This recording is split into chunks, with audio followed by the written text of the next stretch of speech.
Hello, Shiver Seekers. Are you ready to follow us into the unknown? I'm Cynthia. And I'm Stephanie. You have found the Dark Oak. Today, I bring you the case that has been referred to as the American Dyatlov Pass Incident.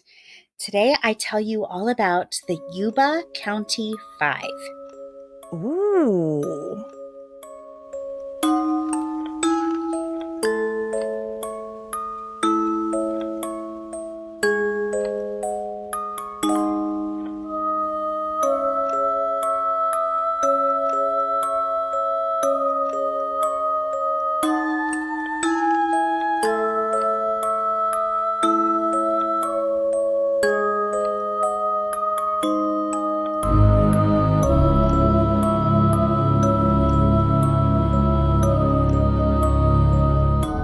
Welcome to the Dark Oak, the mystery podcast with purpose. Each month through our charity, the Branch of Hope Foundation, we give a portion of earnings through our Patreon and sponsors to a nonprofit organization related to the first episode of the month. To find out more, head to our Instagram account, The Dark Oak Podcast, our website, thedarkoak.com, or stay to the end of the episode and we'll give you the details. Now, Cynthia, tell me more about this case. Okay, so Stephanie, I know that you are super curious about the Dyatlov Pass incident. So much so that you covered it in our episodes 11 and 12. You did an amazing two-parter. And listeners, if you have not heard those episodes, you need to go back. They were some of our first episodes we ever recorded. Again, episodes 11 and 12. But I have seen where those two episodes have been described as just incredible. I was on Reddit and just happened to look up our name, as I do from time to time. And someone popped up talking about those two episodes in particular and saying what an amazing job you did on them. So anybody who hasn't listened to those, you must check them out. Episodes 11 and 12, the Dyatlov Pass incident. But yes, this case has been compared to that incident and called the American Dyatlov Pass Incident. Oh, that's incredible. Yeah, that two-parter that I did was really the culmination of years of just being interested in the Dyatlov Pass incident. So I read several books on it before this podcast was even an idea for us. So it was immediately on my list of cases I wanted to cover right up front. It was a little intimidating because when you know a lot about a case, sometimes that actually makes it harder to compress down into episodic form. So that really was an episode I was pretty proud of. And I do focus at the very end on one specific theory, but I'm still open to other ideas of what could have happened there. I think it's all the things. I think the forces of nature, the human error, the possibility of a nationwide cover-up, all the things are in it, and how devastating these very healthy, strong young people, how they could just perish under such bizarre circumstances. I hate to use the word fascinating about any kind of tragedy, but it is. What happened to them? What happened to them? So the fact that there is an American version, I'm very intrigued. I think as we get into this case, you're going to see a lot of parallels, and you'll see very clearly at the end why this case has been compared to that one, because there are just a lot of questions that really go unanswered. However, before we get into this case, I do want to tell our listeners about an exciting change we're making with our Patreon tiers. Right now, we have 3 Patreon tiers. We have a $2 monthly tier, a $5 monthly tier, and a $10 monthly tier. And up until this point, for our $10 monthly tier, one of the things we've offered to them is a monthly live where Stephanie and I go Facebook Live on our Facebook-only Patreon page. However, we know that you are busy and it's sometimes hard to find the time to sit down at a scheduled time and watch your favorite podcast host go live. So what we've decided to replace that perk with, and it's something I think is even better, we are going to start offering all of our $10 Patreon tier members a personalized cameo type video of Stephanie and I. So we will personalize this to you. We're going to begin offering these immediately. So anybody who upgrades to our $10 tier or anyone who joins our $10 tier, we're going to start sending these out to you. And how cool is that? Like just your own little video from Stephanie and I that we'll send to you. I would love one of those from some of the podcast hosts I listen to. So we thought we'd offer it here at the Dark Oak. Yeah, fun. I love it. I love it. That'll be really exciting. And it'll be cool for us too, because then we get to know everybody a little personally as well. Like, I'd love to give a personal shout out to each of you. And thank you for not only supporting us as creators, but also supporting these amazing charities that we support every month. That does not go unnoticed. It is a big deal to us. I know the bulk of each podcast episode is mostly about the case we're covering, but that doesn't mean that the branch of hope isn't a big part of what Cynthia and I do.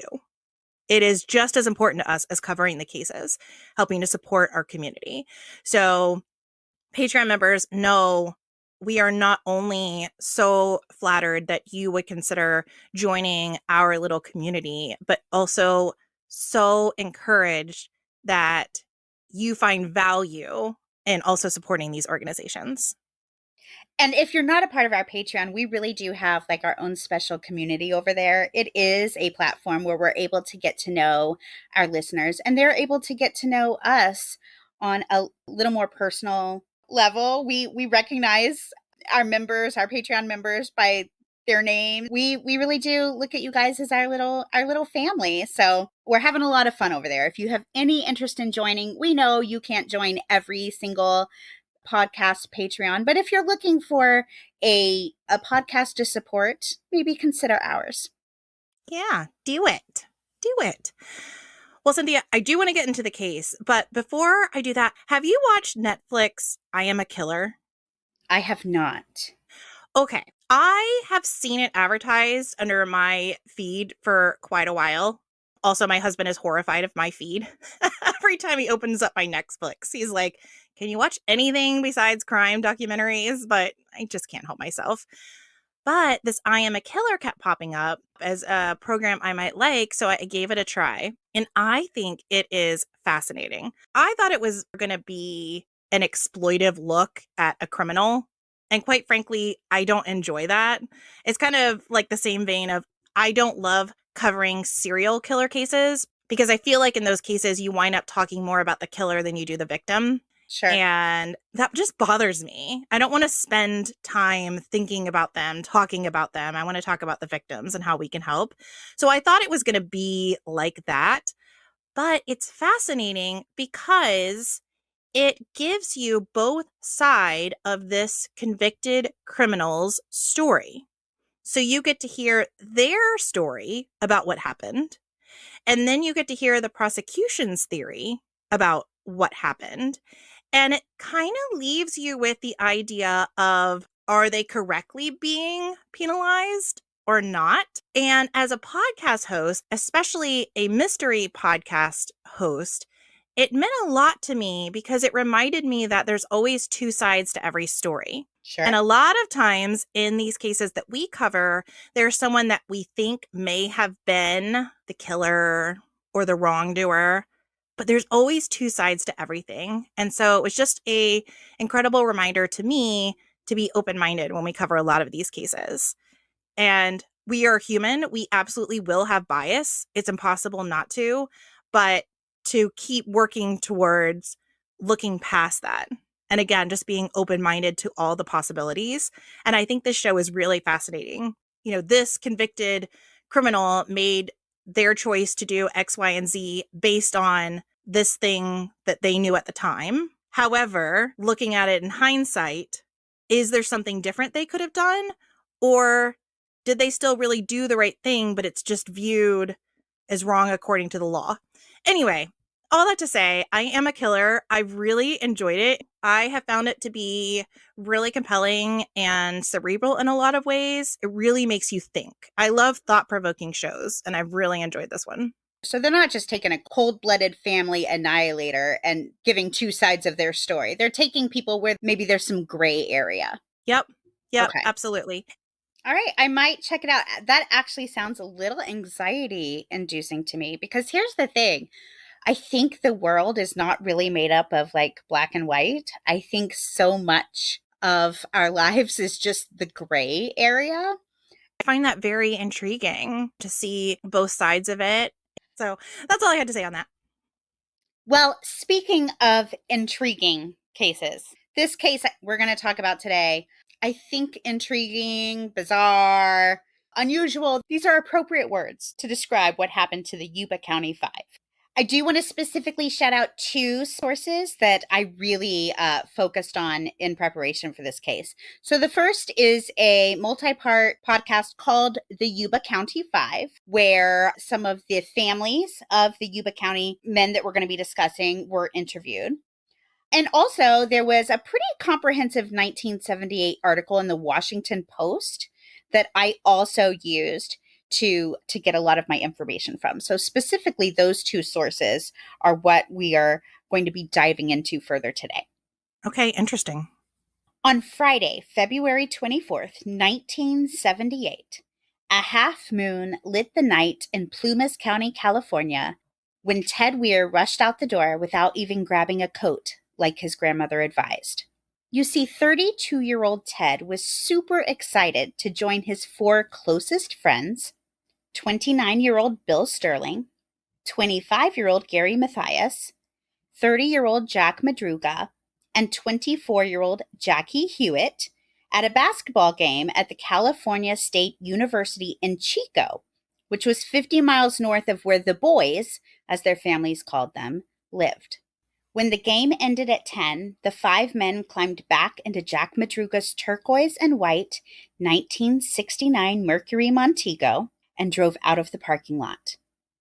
Before making the approximately 1 hour long drive home, the men stopped at a convenience store, Bears Market, to stock up on sustenance consisting of one Hostess cherry pie, one Langendorf lemon pie, one Snickers bar, one Marathon bar, two Pepsis, and a quart and a half of milk.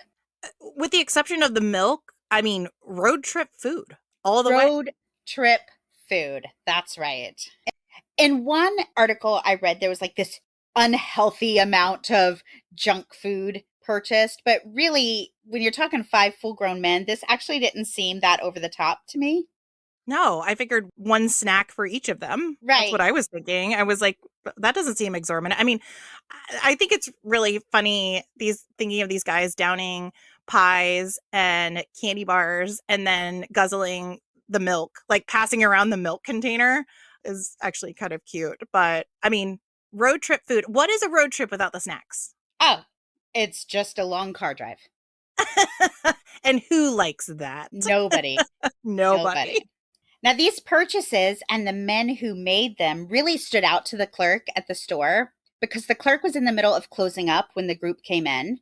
So it was one of those visits that, it was a little annoying because of the timing, which made it memorable. Okay.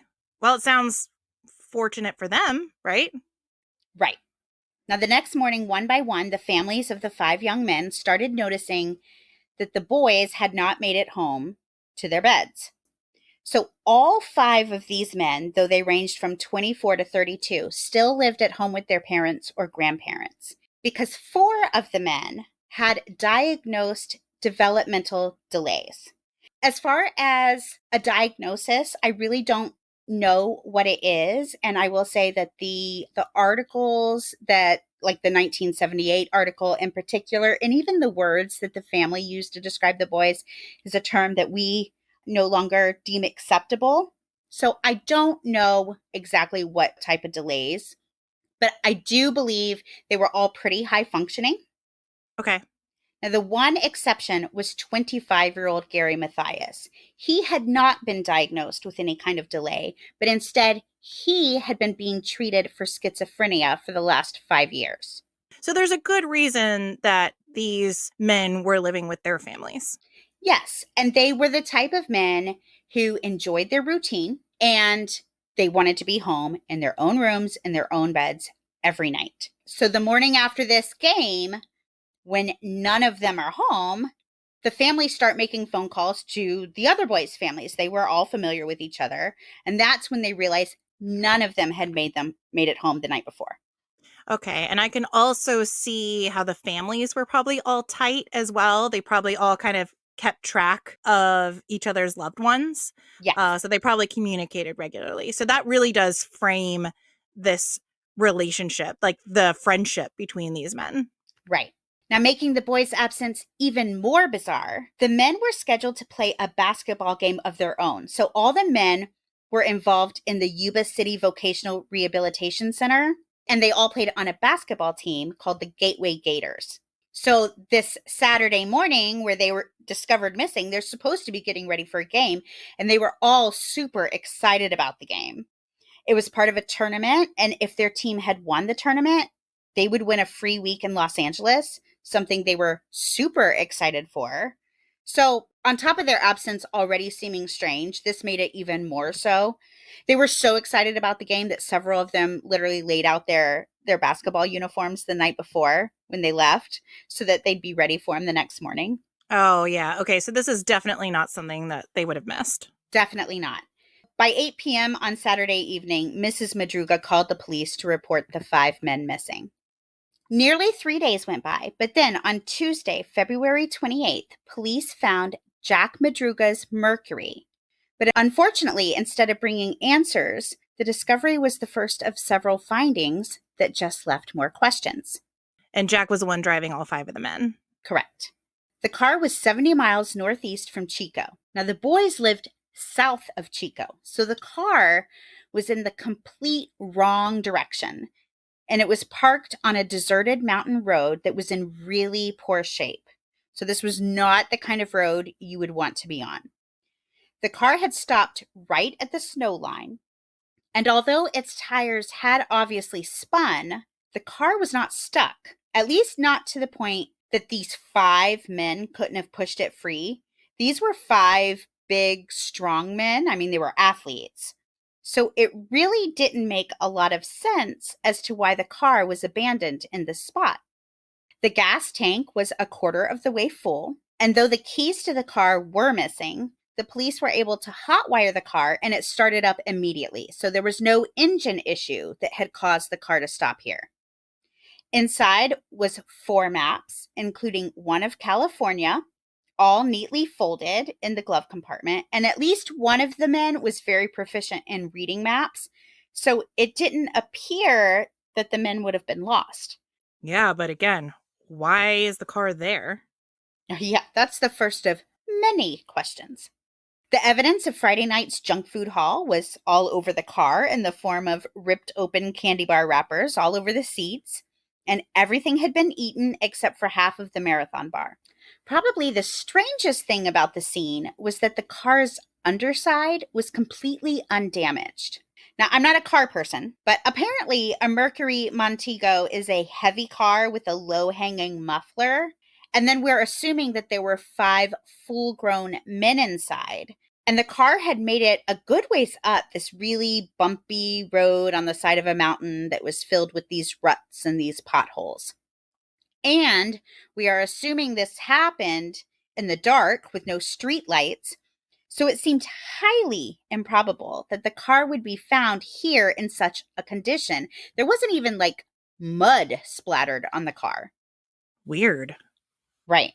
So authorities determined that the driver must have used incredible care while driving the car, in addition to probably being pretty familiar with this road. But here's the thing. This car was Jack's pride and joy. It was his baby. He didn't let anybody else drive it. He was super careful with it. So in many ways, that makes a lot of sense. If Jack was driving, he would have been driving really carefully to protect his car. But his family said Jack would not have been driving up this road. This is the road you might take if you were going camping or if you were going hiking, something like that. This road didn't take you anywhere but to the middle of nowhere. Jack didn't go camping. Jack didn't go hiking. Jack didn't like the cold. So no one could make sense of the idea of him driving up here, and he definitely would not have been familiar with this road. In fact, none of the boys knew the road, as far as anybody could tell. Once, about 8 years earlier, Bill Sterling had gone fishing with his father at a cabin that wasn't too far away from the area, but he'd actually disliked the fishing trip so much that any subsequent time the family went back, Bill stayed home. He hated it. But authorities kept trying to find a connection. 3 years earlier, Ted had gone on a deer hunting trip with friends in Feather River Country, but that was significantly further west of the area where the car was found. And other than that one occasion, he wasn't really a fan of the woods either. Now, unfortunately, the day authorities found the car, a winter storm hit, bringing with it 9 additional inches of snow. Oh, that's a big snowfall. Right. The surroundings were so precarious that even the search teams were getting lost. It was actually really dangerous. But they kept at it, searching the mountain on snowcats, but there was no sign of the missing men. And of course, we know that snowfall covers up tracks, covers up evidence. So it's always unfortunate when someone goes missing out in the wilderness and then a snow falls immediately. I think that's something we even talked about in the Missing 411 episode that I think we covered for Patreon. A lot of times when people go missing specifically from these wilderness type areas, there are certain markers that coincide with the cases. And one of them is an extreme weather conditioning happening just before or just after the person goes missing. And the car was parked at the snow line.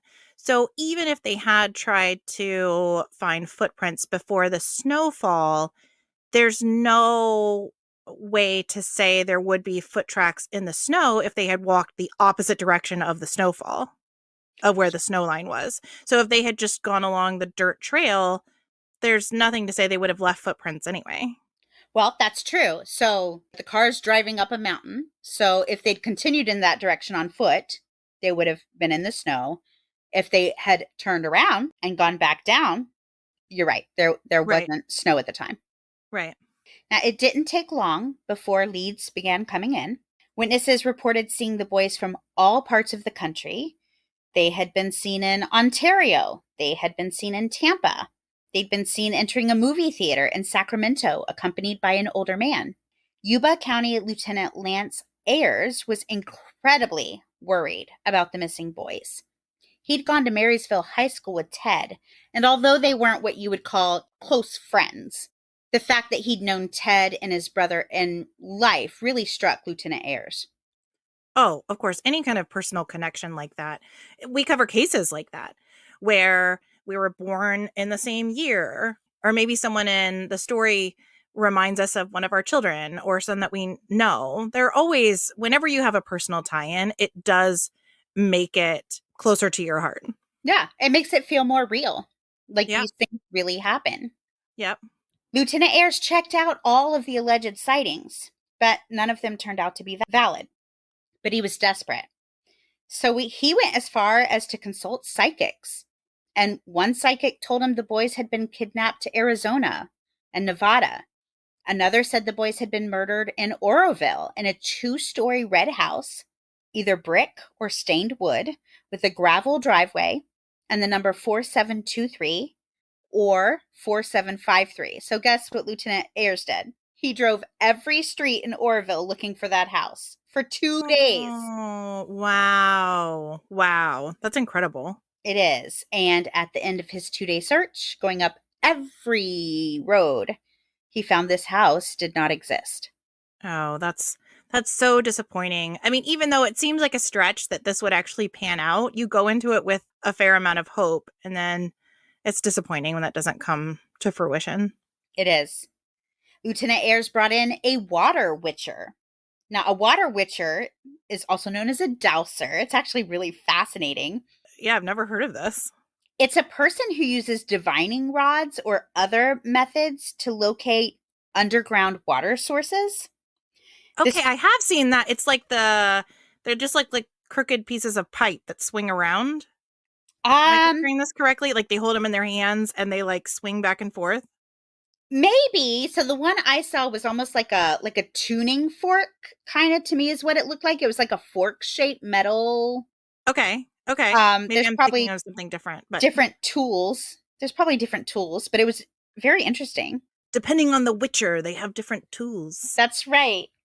Now, this practice, also called dowsing, has a long history, and it involves the belief that these specific tools can be used to detect the presence of water. And this particular water witcher said he had fixed his divining rod so that it would pick up traces of human minerals. And then he led the searchers to a deserted cabin near where Ted's car had been abandoned. The cabin was empty, but about 3/4 of a mile northwest of the cabin, authorities did find a gray cigarette lighter. But when their families were asked, they advised that none of the boys carried a lighter. So at this point, it appeared the boys had simply just vanished. Wild. And it's 5 of them. It's not 1, 5. 5. But then, on June 4th, after the mountain had begun to thaw, a group of motorcyclists wandered into a deserted Forest Service trailer camp at the end of a mountain road, and they were met with the unmistakable smell of decomposition. Oh, no. Inside the 60-foot Forest Service trailer was Ted Weir, lying stretched out on a bed, obviously deceased. Several sheets had been pulled over his body and tucked around his head. His leather shoes were off and missing, and his feet were severely frostbitten. Now, when Ted had gone missing just a few months earlier, he'd been 5 foot 11 inches and 200 pounds. But in the months since he vanished, he'd lost anywhere between 80 and 100 pounds. His beard growth indicated that he'd probably lived somewhere between 8 and 13 weeks. What? A table by the bed held his nickel ring with Ted engraved on it, his gold necklace, his wallet with cash inside, and a gold watch with a missing crystal, which the family say had not belonged to any of the 5 men.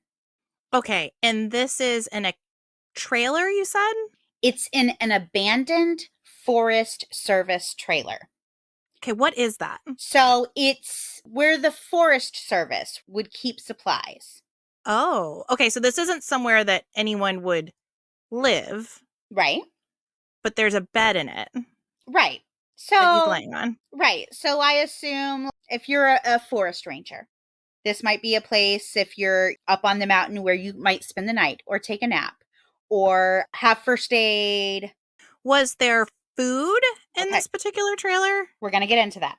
First, let me tell you, this trailer was almost 20 miles from the abandoned car. 20 miles. Holy cow. Right. Okay. Which meant that months prior, presumably, Ted, wearing only a velour shirt and lightweight green pants, had walked or run or somehow traveled 20 miles of head-high snowdrifts to get to this little cabin, which he or someone had then broken into through a window. But here's where it gets even stranger. Like we said, this is a ranger trailer. This trailer was fully stocked with everything you would need to survive a winter on the mountain.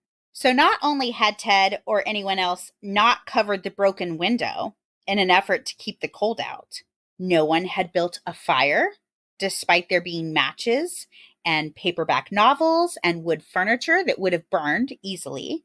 There were several sea ration cans from an outside storage shed that had been opened and the contents presumably eaten.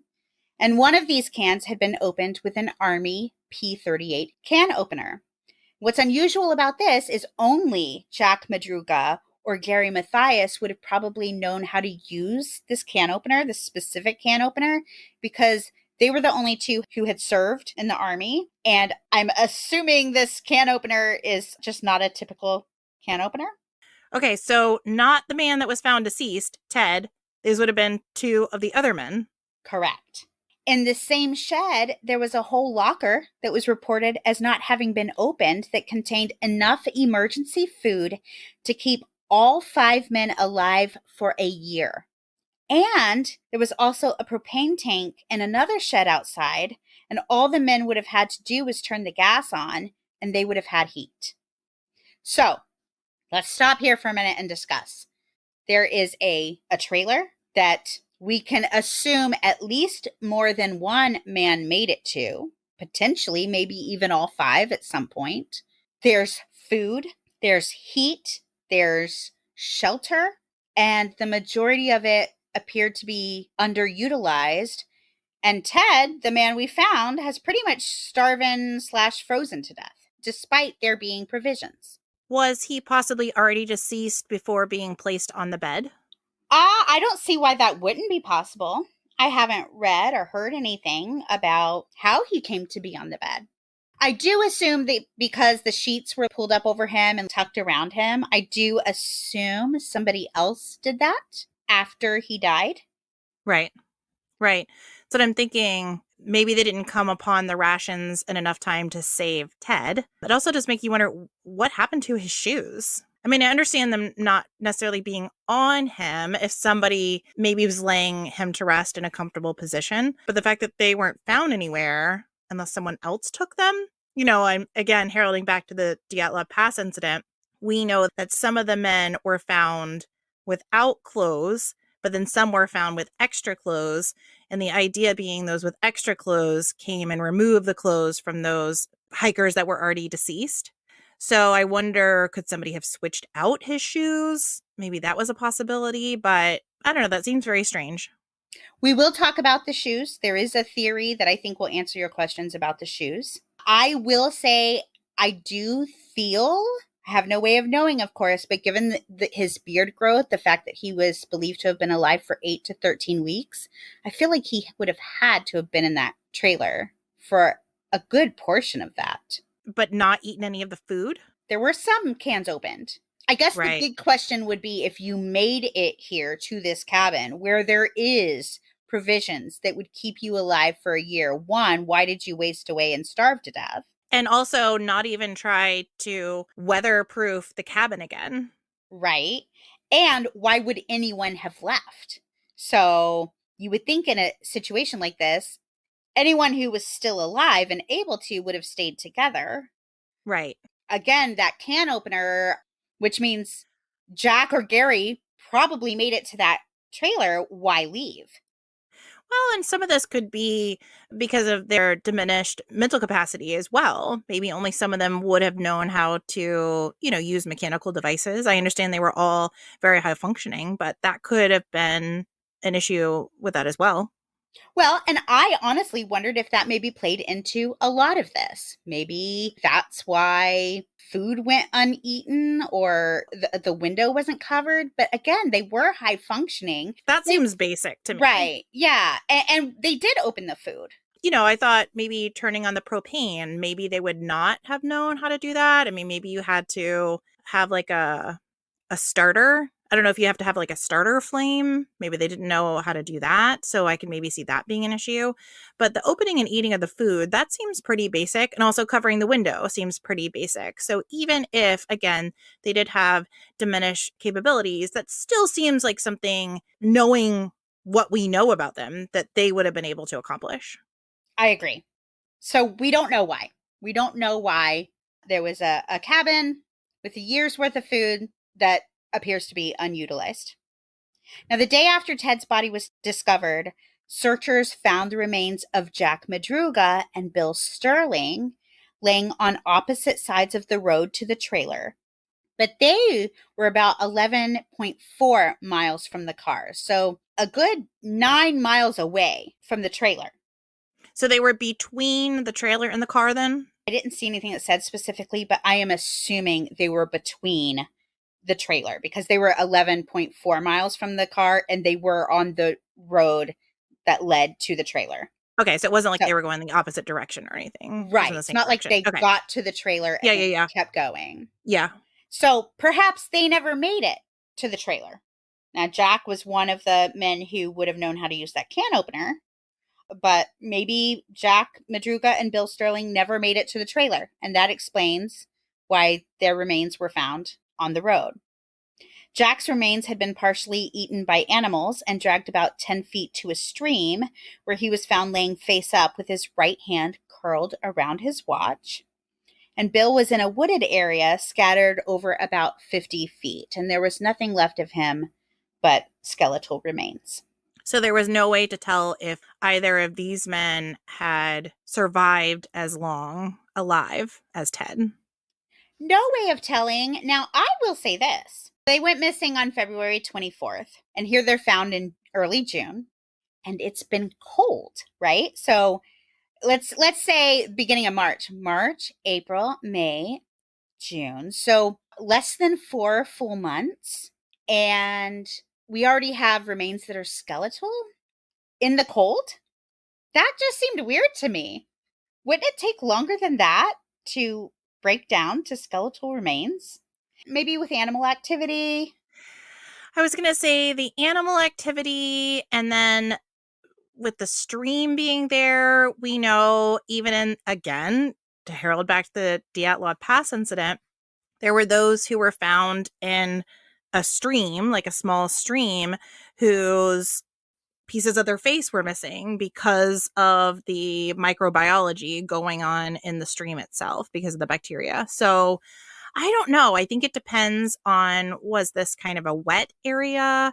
And then also the animal activity, I think, could really speed up decomposition, I guess. Yeah. It struck me that because Bill was not in the water. He was in a wooded area, but was completely skeletal. But that doesn't mean that he maybe hadn't been in water or who knows what. But I just thought, wow, it's that cold. It's freezing. And the remains are already skeletal. So what that does tell me is I would say they probably died closer to the date that they went missing, but I guess we can't really say for sure. Yeah, I don't know that I could say either way based on what I know at this point. Upon the discovery of the now 3 deceased men, Jack Hewitt, Jackie's father, decided he was not going to stop searching until his own son was found. Now, authorities tried to talk him out of personally looking for his son, concerned that he might actually find him, which obviously would be traumatic. Horrific. Right? But he's a father, and he refused to give up. Yep. And as feared, 2 days later, just off the same road as Jack Madruga and Bill Sterling had been found, but much closer to the trailer, Jackie Hewitt's father found his own son's backbone. There were a few other bones around, along with Jackie's pants and his shoes. An assistant sheriff from Plumas County found Jackie's skull the next day, about 100 yards downhill from the rest of his remains. Ugh, tragic. Tragic.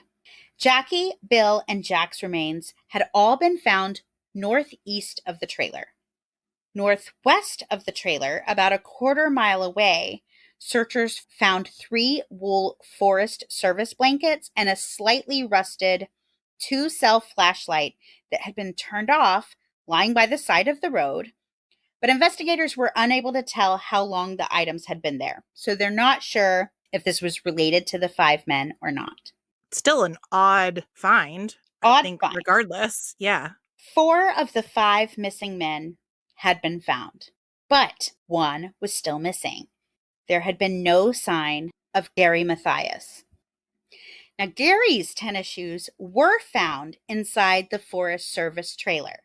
But as you remember, Ted's shoes were missing. So investigators determined that Gary may have also suffered from frostbite, because remember, Ted did.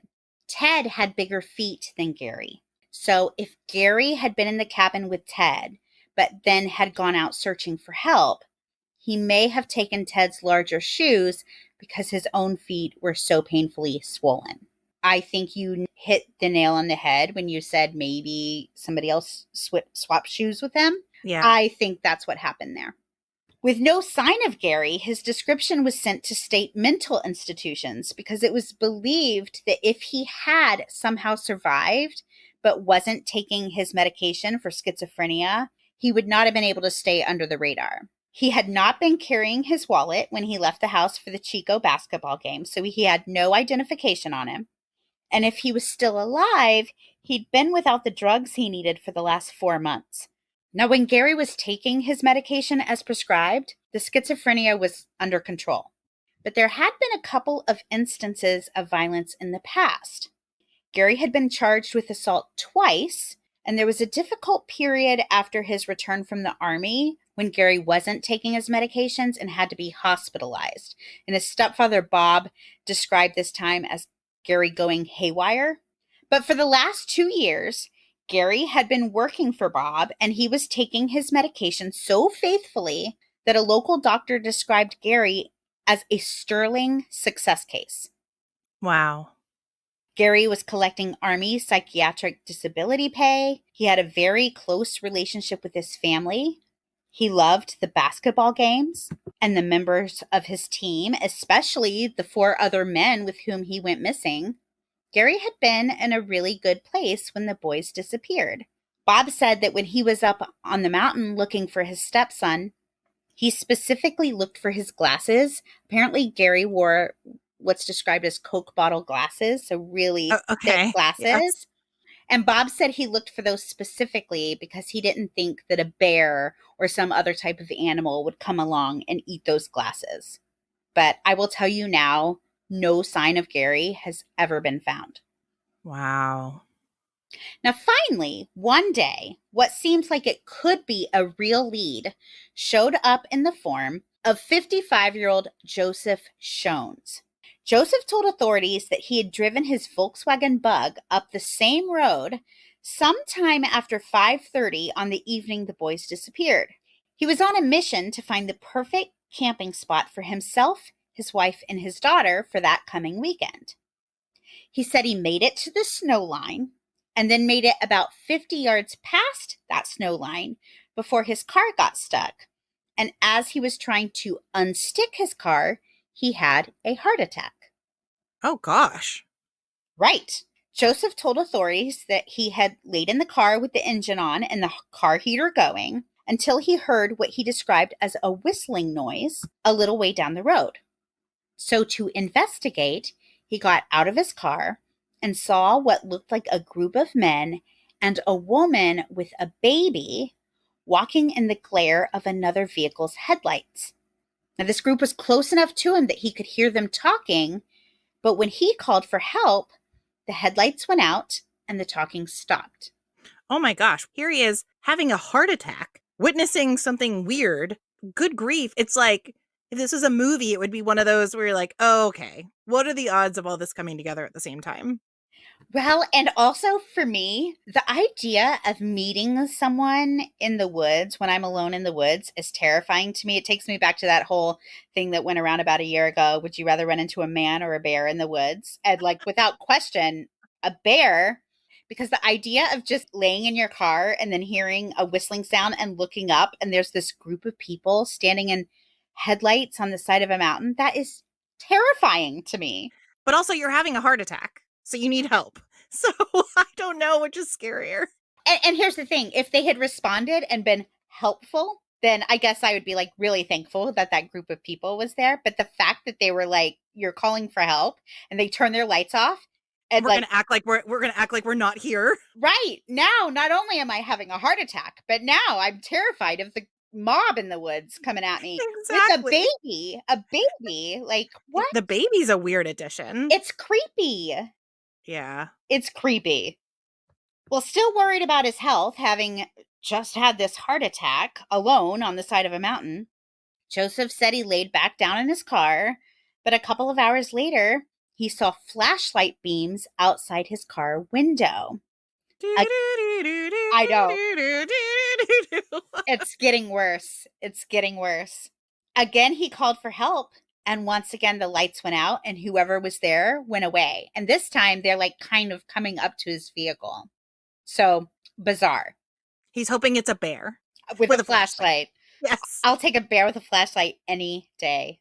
Joseph said he continued to wait in the car until it eventually ran out of gas. And then while it was still dark, he walked 8 miles to a lodge called Mountain House, where he had began his evening with a drink.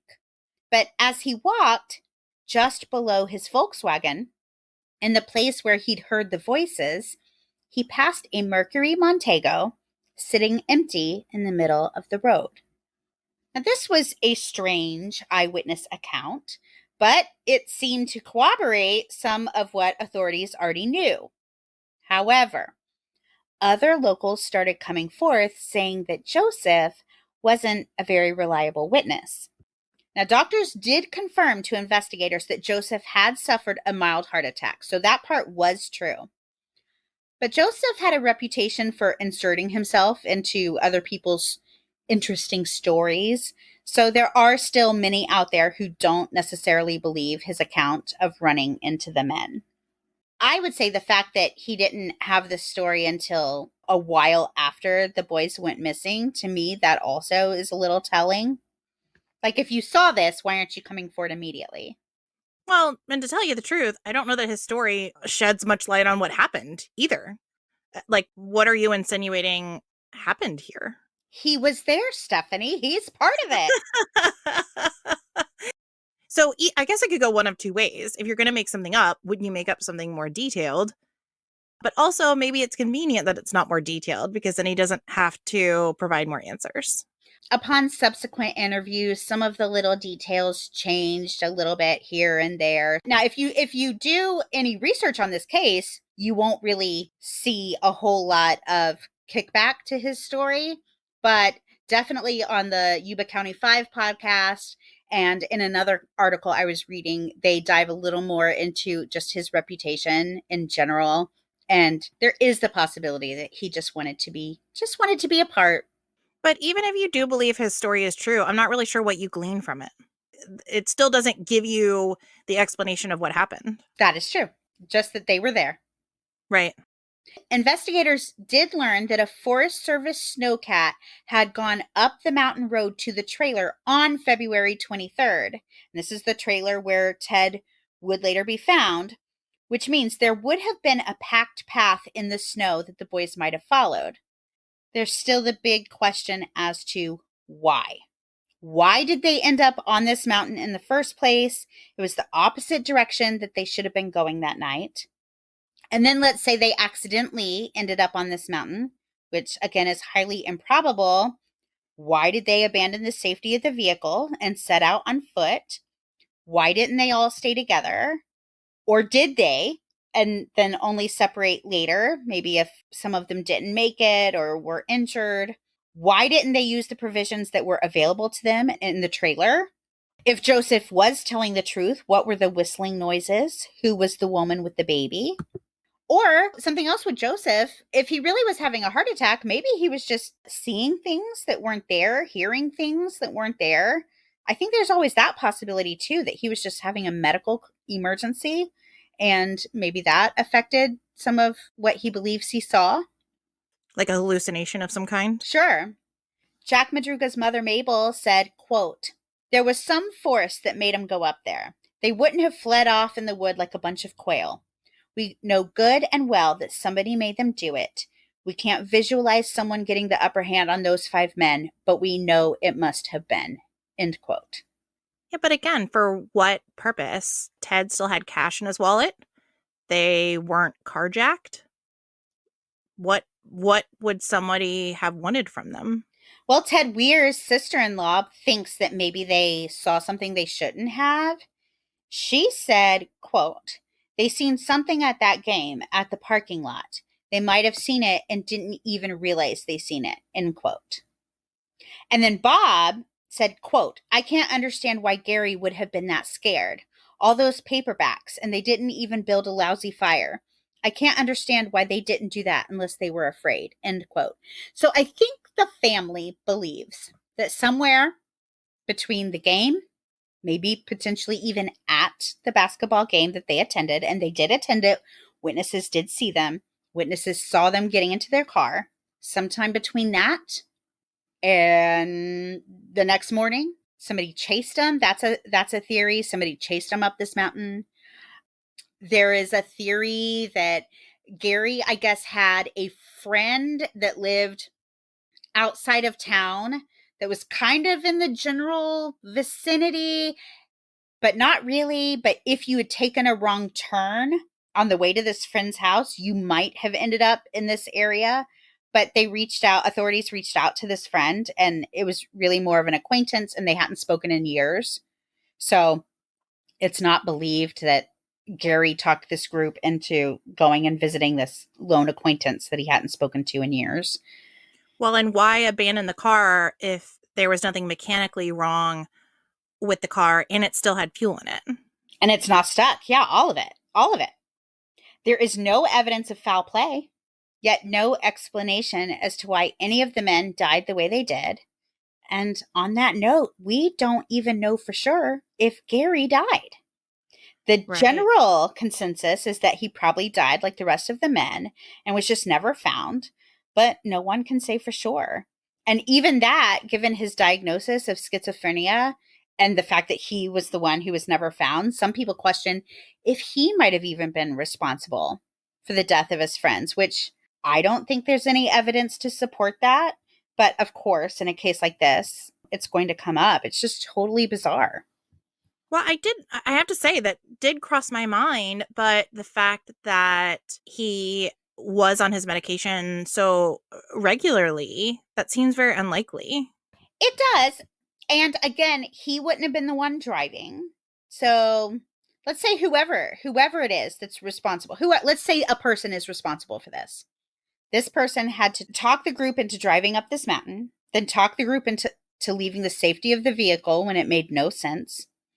And then there's no evidence of foul play in any of the men's deaths. Now, some of them were skeletal, so it might be harder to say a cause of death. But to me, it kind of makes sense that they lost their lives while traveling on this road.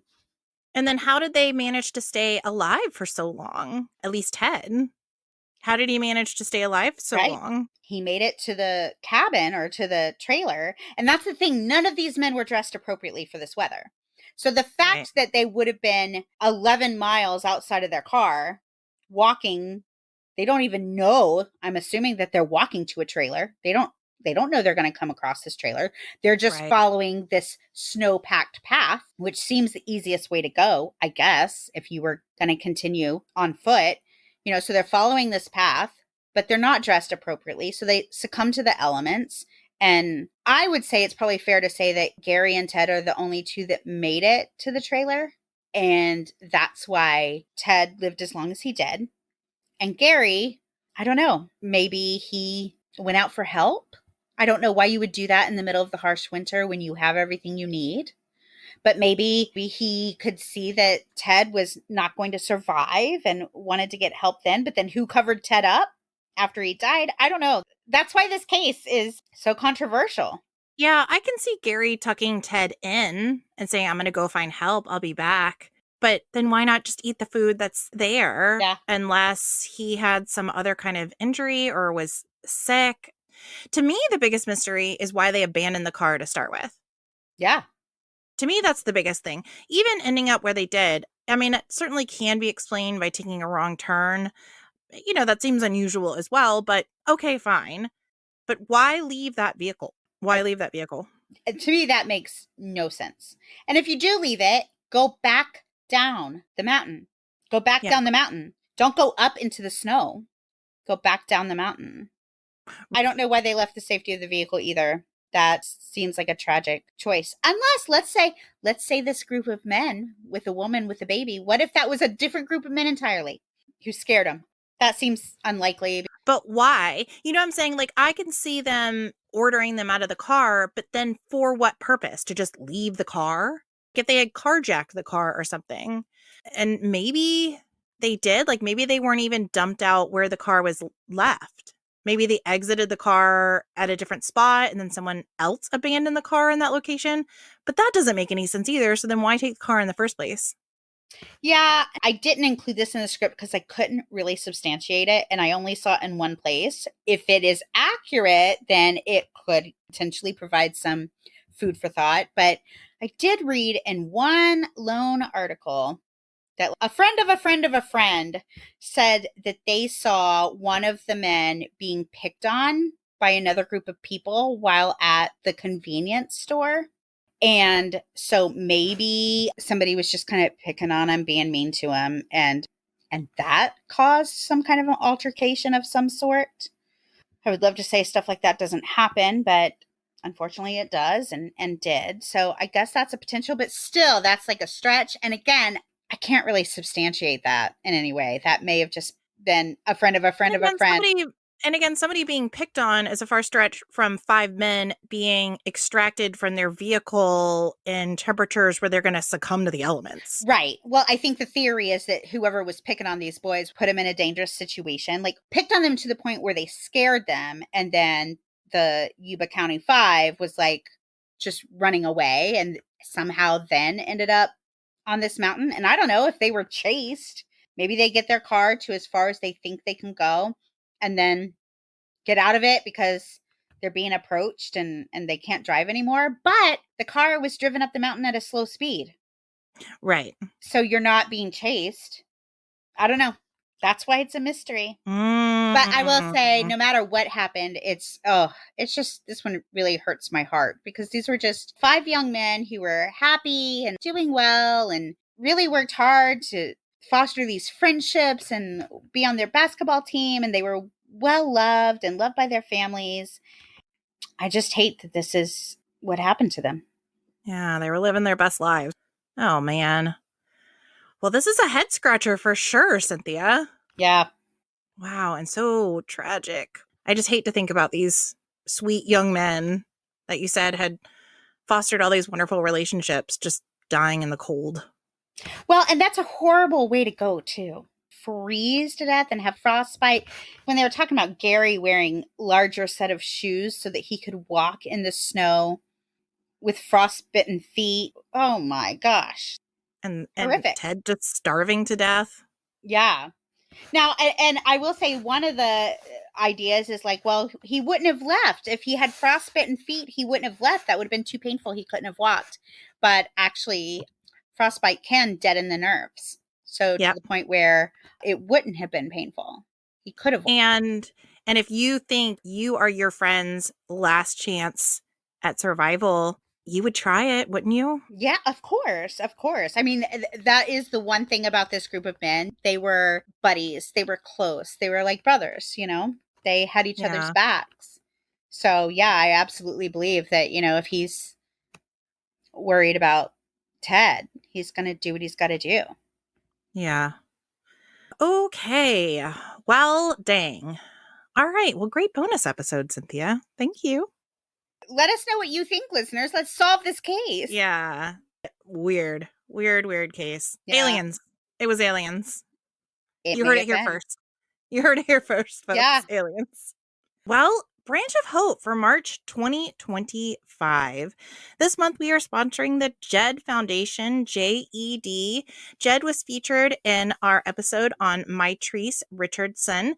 We are getting some great feedback about that case. What a strange one that was, too, and so sad. Oh, awful. The JED Foundation is a nonprofit organization that focuses on the emotional health, specifically and preventing suicide for teens and young adults in the United States.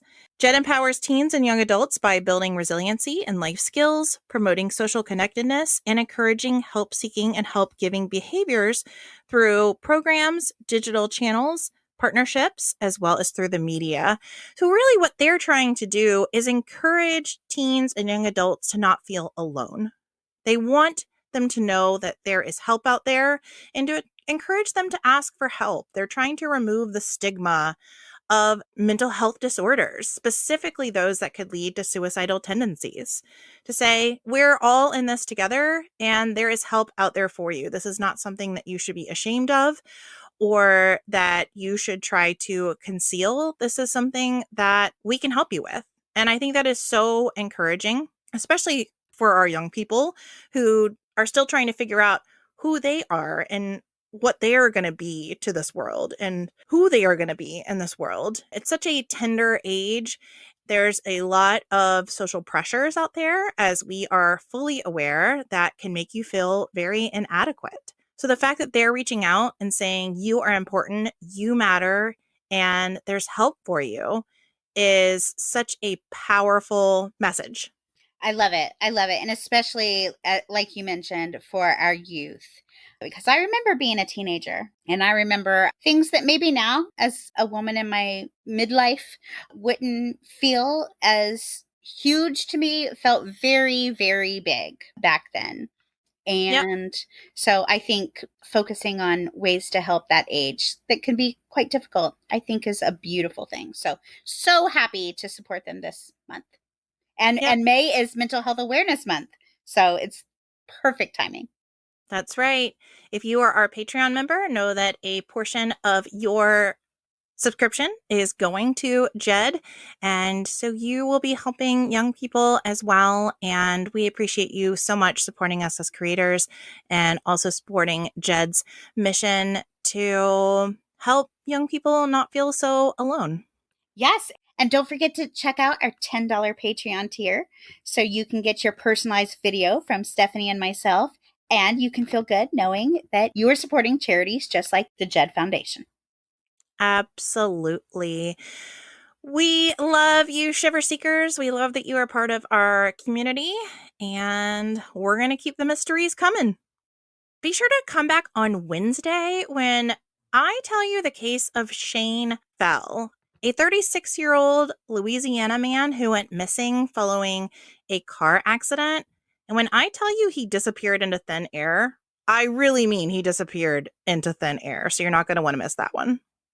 I'm pretty sure that that's a case where literal abduction by aliens sounds about as probable as any other potential theory, right?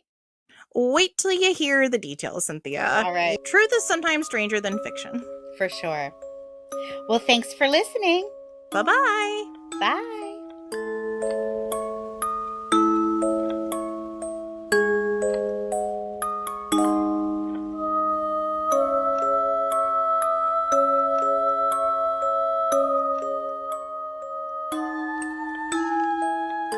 This episode of The Dark Oak was created, researched, written, recorded, hosted, edited, published, and marketed by Cynthia and Stephanie of Just Us Gals Productions, and made possible by you, our shiver-seeking listener. Special thanks goes to Justice Himes for our incredible artwork and Ryan Crete for our amazing music.